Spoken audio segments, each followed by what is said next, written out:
All right, thank you. I call this meeting of the Millersville Borough Council to order. This meeting is being live streamed, and we will rise for the Pledge of Allegiance and a moment of silence. I pledge allegiance to the flag of the United States of America and to the republic for which it stands, one nation, under God, indivisible, with liberty and justice for all. All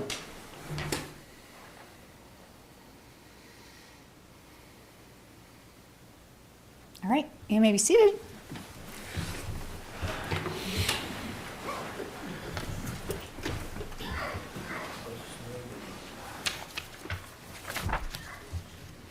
All right, we'll jump right into it. Approval of the February 10th, 2026 council meeting minutes.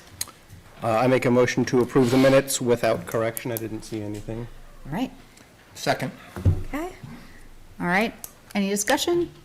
All right, all those in favor of approving the February 10th, 2026 council meeting minutes as presented signify by saying aye. Aye. Opposed? All right, thank you. Next up, we have citizens' requests or concerns. If anyone would like to address council, please step up to the microphone and give us your address and name for the record. No one? All right, you'll have a chance again at the end. Reports from boards and commission. First up is Blue Rock Regional Fire Commission. Phil? Yeah, I'm up. The Blue Rock Regional Fire District Commission met on Thursday, February 5th at 6:30 at the Millersville station. The Blue Rock Fire Rescue Relief Association announced that their bank account was hacked several times. However, they did recover all their money, and they managed to change banks at the same time too. Seems like my wife and myself are having the same problem, so we'll see what happens here. But in January, we had an overload of calls, total calls. We had 43 in Manor Township, where 4 were false, and 27 in Millersville Borough, and 9 were false. So far, our new firehouse fundraising campaign has raised a total of $2.2 million from 395 donors. Commission members continue meeting with local businesses and requesting their donations. Groundbreaking is projected sometime in the spring of 2027. And in our March 10th meeting, I'll do a small presentation on the basic rendering of the building, what it looks like, and what's on the inside of it. So the Fire Commissioner continues to research for other possible federal grants besides from FEMA. And I would say for everybody to go to our website, bluerockfire.com, to find out additional information about the organization. And everybody receives the Penn Manor Advertiser, and occasionally we take out a back page ad. In this particular issue from February 11th, it's advertising for students to get a $2,500 scholarship for as long as they're in school.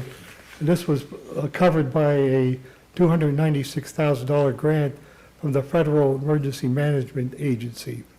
So this is an annual, for as long as they're in school, they can collect this scholarship. Okay, that's all I have. Thank you. Next up is the Civil Service Commission. Here you are. Hi, how are you? Mary Lyons, I'm here to represent the Civil Service Commission, and it is on our agenda. We would like to request that Borough Council extend an offer of employment to Malcolm Jenkins. He has successfully completed the polygraph, and we'd like to move forward with the process of hiring. And also, we would like to request approval. Yes. Can you move closer to the mic? Oh, You can pull, yeah, you can pull it. are we okay? Thank you. Okay, no problem.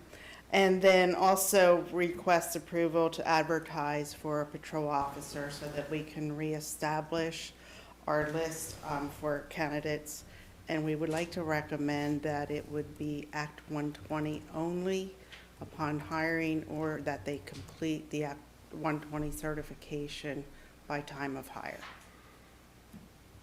All right. Any discussion from council? All right. I will take your recommendation, make a motion to authorize the extension of a conditional offer of employment as a patrol officer to Malcolm Jenkins pending the completion of background checks.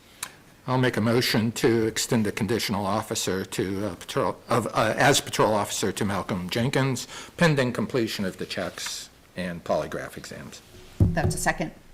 Oh, Yes. Oh, okay, that's I a made- second. I'm I sorry. made I the thought you were motion. calling for a motion. I'm We're sorry. we're making sure that it's Okay, clear good, for good. everyone. Keep All me in right. line. I was about to say one motion on the table at the same time, but I don't know if that counts if they're the same They're motion. the same motion. So that's a second. Any discussion? All right, all those in favor signify by saying aye. Aye. Opposed? All right. And then the second motion I will make to advertise the patrol officer position to Act 120 candidates. Second. All right? And do we expect the candidate pool to thin out looking for that? I know our most recent candidates were, I think, all of them not Act 120 certified. No, we had a combination of both. We had Okay. seven. We actually had 7 Act 120, but none of them made it to the end. I see, okay. So we've ended up with 2 now with adding Jenkins, but we didn't get the 3. We have 3 vacancies, so that just clarifies a little bit more.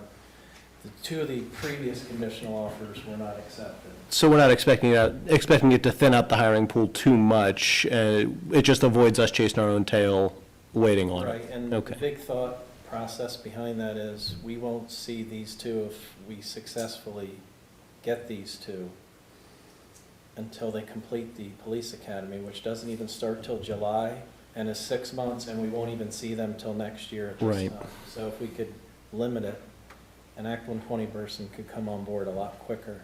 Yeah, all right. That's the thought, but it's timing, and it's just a matter of, do we hit the right timing, because you don't know. Understandable. Other discussion? We have the motion and the second, so all in favor of advertising the patrol officer position to Act 120 candidates signify by saying aye. Aye. Opposed? All right. Thanks, everyone. Thank you. All right, we'll move along to staff reports, and up first is the financial report. Rebecca? Sure. In your backup, you have the check registers for general fund, sewer fund, and solid waste fund for January, as well as the statement of revenue and expenditures for January.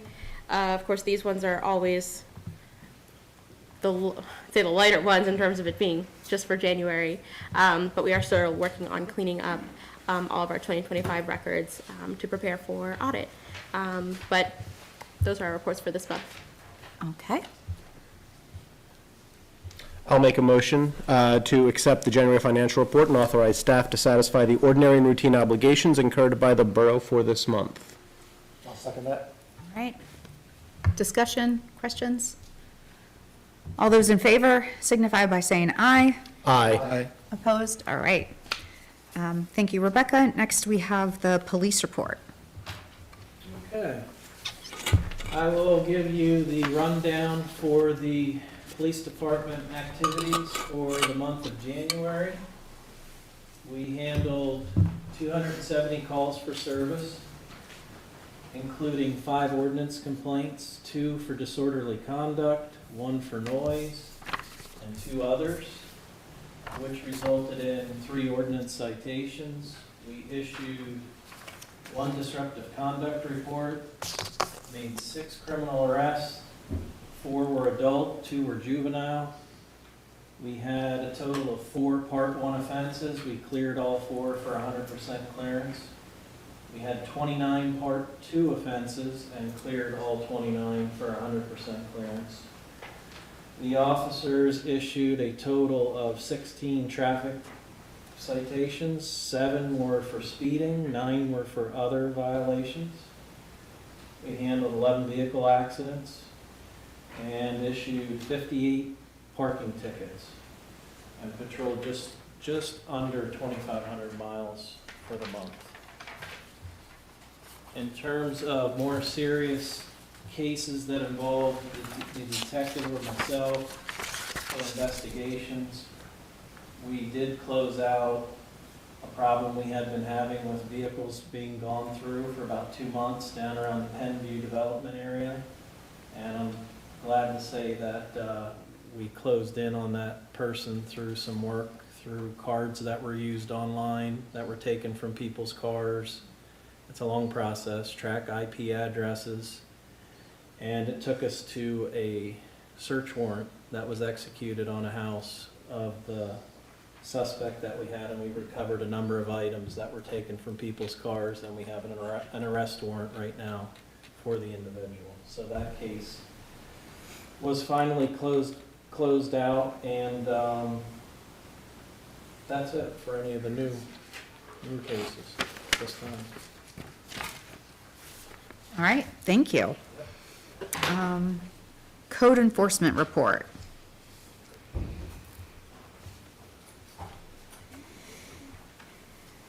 Thank you. So in January, we issued 5 permits, performed 4 inspections. Rental renewals, we had 44 and performed 39 inspections. In February, we issued 13 permits, performed 5 inspections. And rental renewals, we had 38 and performed 55 inspections. Is there any other questions on the rest of the report? I wanted to highlight snow removal citations. I think I counted 11. Does that sound right? About, yeah. Okay. I think there was about 11 of them. There was just two properties that didn't do anything, so we cited and kept citing. Thank you. You're welcome. Thank you. All right. Moving along to voting items. Our first item is about a draft text amendment to the traditional neighborhood overlay development ordinance that was proposed and shared last meeting by Garmin. We'd be sharing this with the Lancaster County Planning Commission and the Millersville Borough Planning Commission to review and potentially advertise a public hearing to begin in early May. Is there any discussion? Had kind of a long discussion about it last time. I'm sorry you missed it. Yeah. I don't have anything new to offer. Does anybody else on council want to circle back to any of the items that were presented? I think we have control over or input on, so I'm good. Just move it into the next step? All All right. right. In that case, I'll make a motion to send the draft text amendment to the traditional neighborhood development ordinance proposed by Gorman Builders to Lancaster County Planning Commission and Millersville Borough Planning Commission for review and subsequent advertising for a public hearing to be held in early May. All right, thank you. I will second. Since we have no discussion, we'll take the vote. All those in favor signify by saying aye. Aye. Opposed? All right, thank you. Next up, we have appointment of a candidate to the Blue Rock Regional Fire Commission with a term ending December 31st, 2027. At our last meeting, we had presentations by 4 very qualified candidates. So at this time, we'll take nominations. Well, this is when I missed Mike. I was kind of hoping he would take the lead on this one. Yes, as Personnel guy? personnel liaison, yes.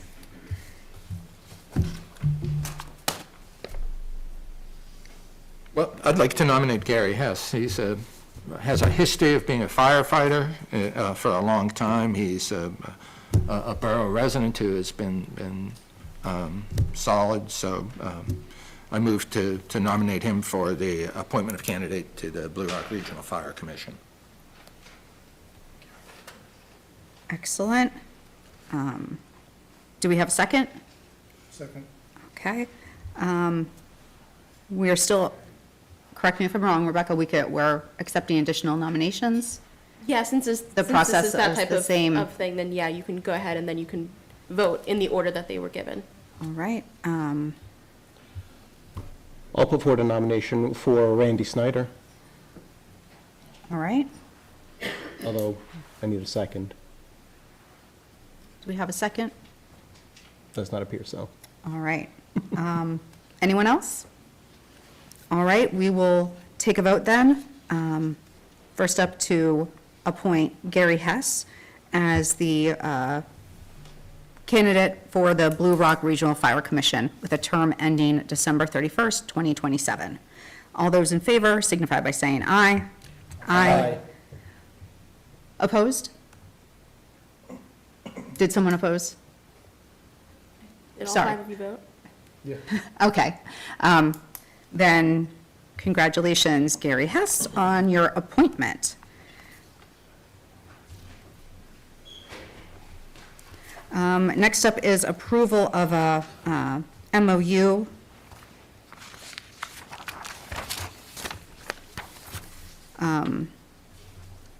for the Police Association in regards to recruits and new hires. Yeah, I'll make a motion to approve the MOU with the Police Association regarding police recruits and new hires. I'll second. All right, thank you, Ryan. Any discussion?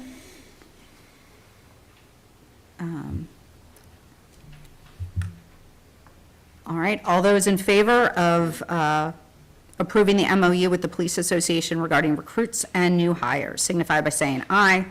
Aye. All right. The last voting item is to offer employment to Troy Rogers and Kevin Cruikshank. Am I saying that correctly? Good. As part-time patrol officers at a rate of $32.28 per hour. I will make a motion to offer employment to Troy Rogers and Kevin Cruikshank as part-time patrol officers at a rate of $32.28 per hour. I'll second. Excellent. Thank you both. Any further discussion? Hopefully this alleviates some pressure on the current force. Helps So, us until we get them from the police academy. Thank you. so all those in favor of offering employment to Troy Rogers and Kevin Cruikshank as part-time officers at a rate of $32.28 per hour signify by saying aye. Aye. Opposed? All right, motion carries. Thank you. Next up, we have a discussion, and this is a discussion of a draft police department policy concerning immigration and interaction with federal immigration officials. I know the mayor and the chief worked together on this. If you would like to share a little bit about the policy, why you drafted it.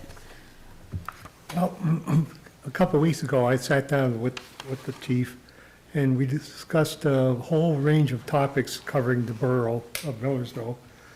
Basically, I've been out of office here for 6 years, so he gave me a good update of what's going on. Of course, one of the topics that came up was ICE, because lately it's been in the news, some bad news going on with them, and they just purchased a warehouse in Berks County, which is close to us, and so it's designed to house like 8,000 people. So it's like a matter of time before they start coming to our area, and we felt that perhaps we should have a policy. The policy should be written, and we get that from boot camp training that I attended at the end of January. Basically, they were stressing that you should always have policies that are written. That way, it's all down in black and white, and there's no confusion as to what the policy is. So we came up with a draft here, and we're presenting it to council to take a look at and maybe move it on to the next step, which would be going to our solicitor to take a look at.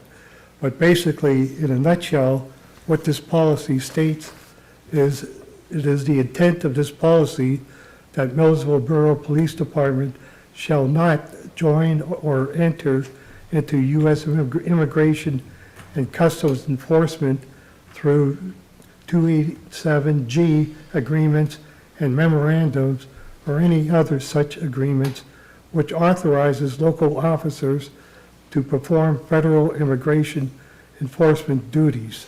So that's basically what our policy is, that we're not against law enforcement, and should one of our officers come across anybody that has a warrant on them, we have to go through the process of dealing with it the way that, what the policy states, really. And if we have to hold that individual for another authority to take, then so be it. That has to be it. That we are legally obligated to do that, such a thing. We simply can't afford to have our officers be pulled away from the normal duties to do immigration enforcement. We are short manpower right now at the present time, and we're trying to fill 3 positions. So there's no way that we can be doing something else than what we should be doing. So I don't know if the chief has something else to add. No, I mean, I think that's it in a nutshell. You hear us trying to hire. I've been at this for 3 years, and I'm still short 3 officers. It's a moot point for us. I need a full staff of officers is the most important priority right now, and it's been for the past 3 years. I can't consider getting involved with short staff trying to do other duties. That's just not even something I can consider. Any normal other encounters that we have where it's always been this way. If we have other legal reasons we've encountered somebody and a warrant for someone's arrest comes up, that's a legal obligation on our part that an issue was, a warrant was issued by a judge that commands us to take that person into custody. Otherwise, there's reverse liability here where we're not following the law by making sure we uphold that end of it. But that's totally separate from the main issue, which is all this training. Are we going to be willing to go do this training for extra duties? No, we can't consider that. We're working on what we need to do, which is provide a quality police department for our citizens, and that's my main priority. So we're just trying to be prepared for what may happen in the future or may not happen in the future, that we have something in writing and it's in black and white of where we stand.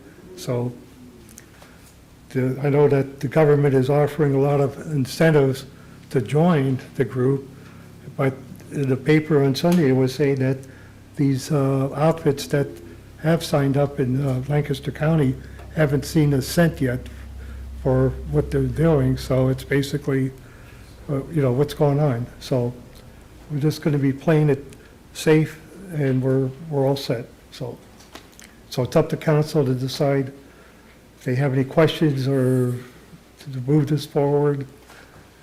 Do we have any data on the incidence of crimes committed by immigrants or people who don't have appropriate immigration status in Millersville? I don't have those.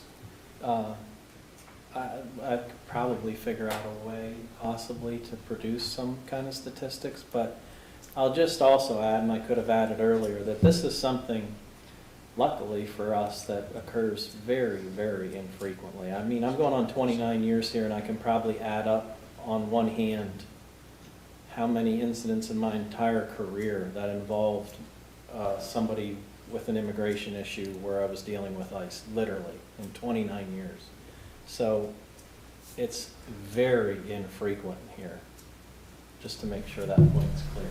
It does not happen very often. Thank you. But it can, and with your point, I know we have had some arrests from criminal cases that could produce some statistics, but I'd have to see if that's possible to try to sort through that.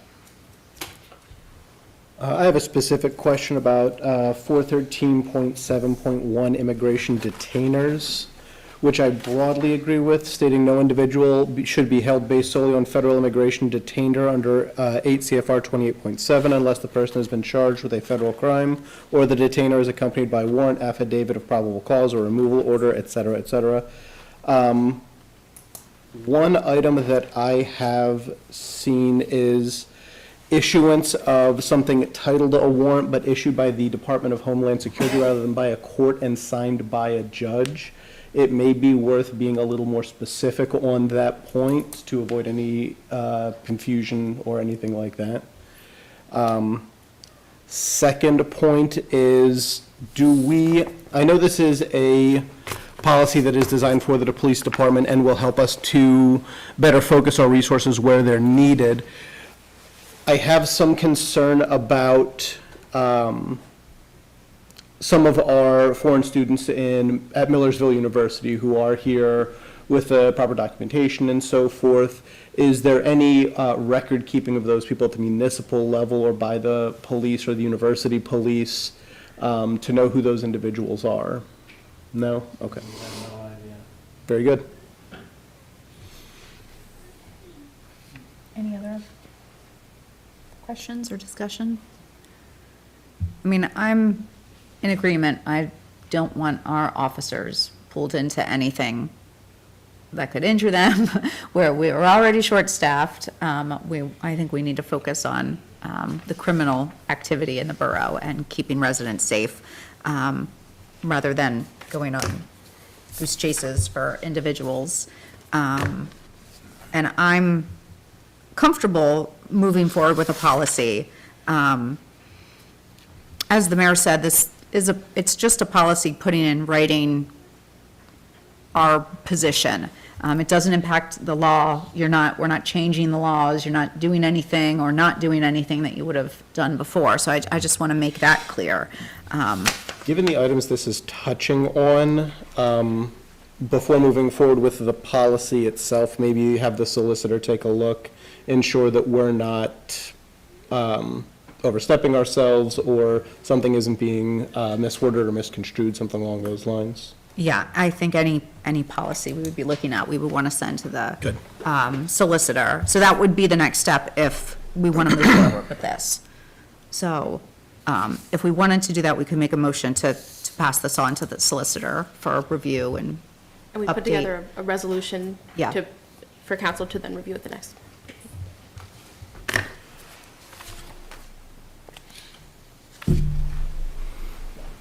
On for a motion to. That's a what, resolution. that's what we would, a motion to send it to move on to the next step. Sure. So that would, I will move forward with passing or with providing this policy to our solicitor for review, and then pending solicitor feedback, we'll take action if it's appropriate. so, I'll second that. There we go. all right, thank you. And then this would come up at a later agenda after however long it takes our solicitor to look at it. Yep. It might not be the next meeting. All right, any other questions or discussion? All right, all those in favor of sending this to the solicitor signify by saying aye. Aye. Opposed? All right, thank you. Next up is the mayor's report. Anything else to share with us? I get to speak a lot tonight. Yeah, I hope you. All right, let's see, I'll get the right notes here. Okay. Yeah, I had the occasion to meet up with the Lancaster County Mayor's Association luncheon that was held on Wednesday, February 11th. It was at the Centerville Diner. The association basically meets every second Wednesday on odd months of the year, such as January, March, et cetera. And even months, we meet at the diner, at the Centerville Diner. So just to give you a little information about the organization, there's a total of 18 mayors in the county. There's 10 brand new mayors from the last election that are serving. The organization was formed in 2014, and issues addressed are a whole range of issues, from illegal drug usage, speed enforcement, use of radars. Now, that's something that's been going on from way back when I served on council back in 2006. And I think Pennsylvania is the only state that doesn't allow local municipalities the use of radars. So everybody else, all the other states nearby, and everybody gets to use that. So another thing we discuss are financial issues, the burden on taxpayers, raising taxes, seeking new revenue streams wherever we can, public safety and health, emergency services, financial cost, illegal guns and drugs, housing and development, affordability concerns with parking issues, and then intermunicipal relations. It's a forum for mayors to sit down and talk with each other and share our experiences and our concerns. And the main thing we talked about at this last meeting was executive sessions, how each borough managed to conduct their executive sessions, how if they allow the people, if they have to move them out of the room, if the group has to go to a different room. So it was various experiences that were shared with everybody. So that's all I have. Thank you so much. Next up, we have Millersville University report. Haven't found anybody to fill Abby's shoes yet. Looking, always looking, my friend. Good evening, everyone, and thank you for allowing me to address council tonight. Joe is correct. We are searching for a new student who would be able to support us and this relationship for the remainder of the semester and hopefully into next year as well. And so that is ongoing, and I hope to have someone identified within the next few weeks.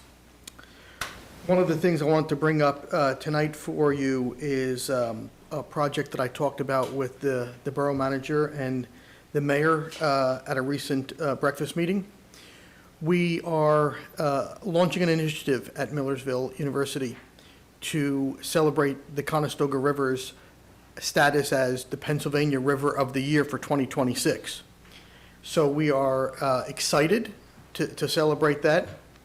We are hoping to launch a series of educational, stewardship, and community building events that center on the Conestoga River, which of course runs through the community and of course abuts the campus.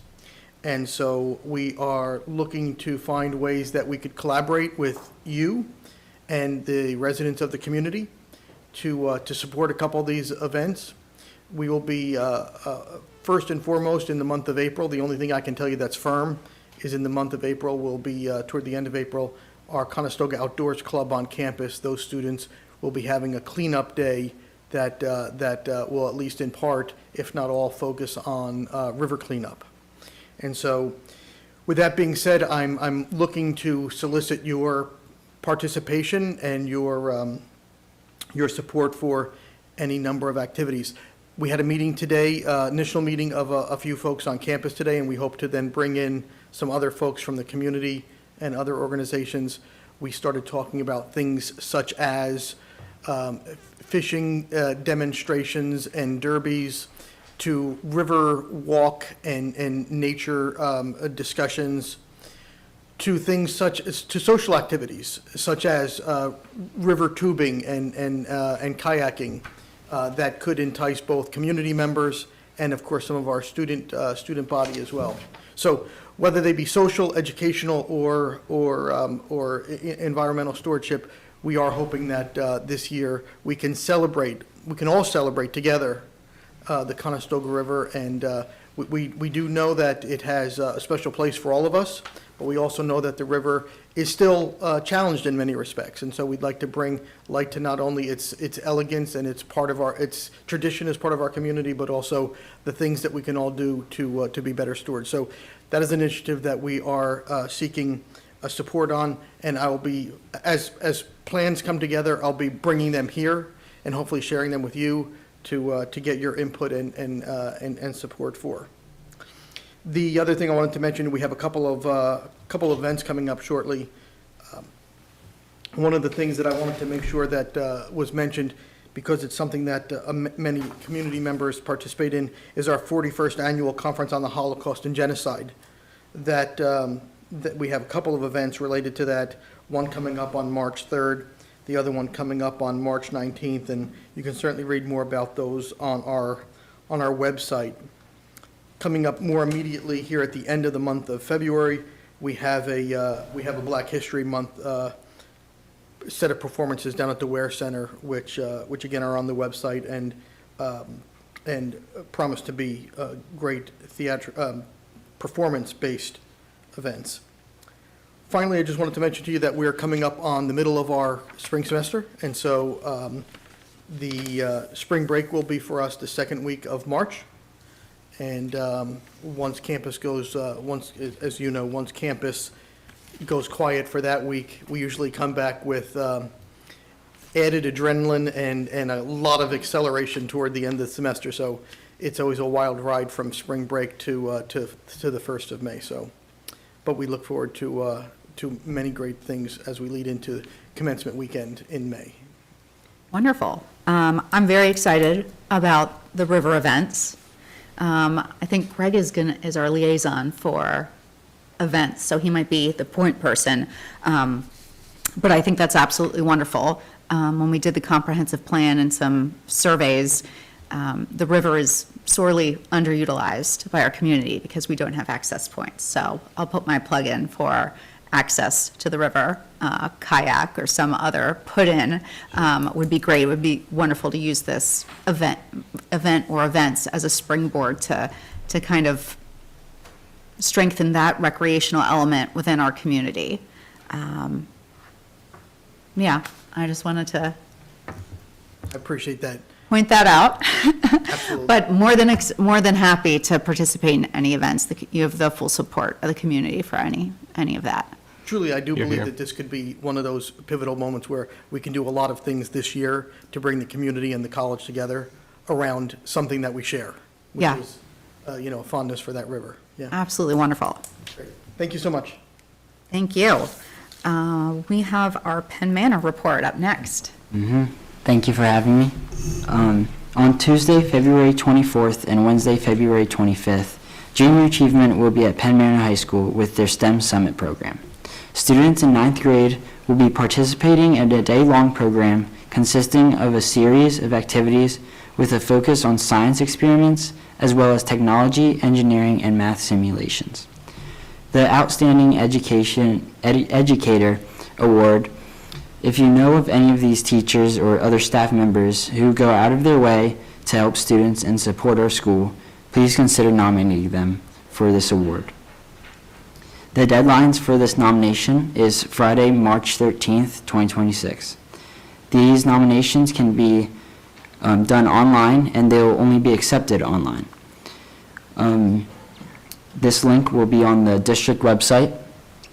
And then the spring musical, The Music Man, is coming to the Penn Manor stage March 12th, 13th, and 14th. Students from the high school, both middle schools, and multiple elementary schools are part of this performance. That's all I have. Thank you. so much. All right, next up is our manager's report. So Rebecca. Sure. Big item this evening is the request for approval to extend a conditional offer of employment as a maintenance worker 1 to our candidate Matthew Weaver, pending the final completion of the background check and physical. We interviewed a few candidates. We do have 2 positions to fill, but we're comfortable moving forward with one candidate this evening. His resume and the offer letter was included in the backup. And we would be looking to start him hopefully next week at a step 1, annual salary $53,971. Excellent. I'll make a motion to extend that conditional offer of employment for maintenance worker 1 to Matthew Weaver, pending completion of background check and physical. Second. All right, thank you. Any discussion? All those in favor signify by saying aye. Aye. Opposed? All right. Thank you. And I'll just note 2 other quick things too. I do want to give a shout out to our street team. While it was not, luckily, thank goodness, did not turn out to be a huge storm, they did have to do 3 rounds of salt the evening of a Sunday into Monday. So they were up all night. But they worked really hard and made sure that the roads really stayed as clear as possible. They had to do a little bit of plowing of some slush, but otherwise, salt took care of most of this storm. So a big thank you to our street team for their work overnight. Here, here. Banner applications still open. We still have some spots for Hometown Hero banners. So please, if anybody's interested, getting those in soon. We still have plenty of spots available. And something exciting on the borough side, we are moving to a new accounting system next week, so wish us all luck. Hopefully, after that, there'll be some changes in terms of the way that the finance reports look, and a couple other things. But for the most part, shouldn't really have too much of an effect on anybody except all of us in the office. But it's a 1.5-year project coming to the end. So we're, well, sort of coming to the end, but also coming to the beginning. But we're excited to be at this point. Excellent. Thank you. President's report. I just want to say thank you to Joe for covering for me for last week. I apologize for missing. As he said, I was under the weather. You would not have wanted to see me. So that's all. At this time, we have another opportunity for citizens to address council. So if anyone would like to come up, you have a time limit. Please share your name and your address for the record.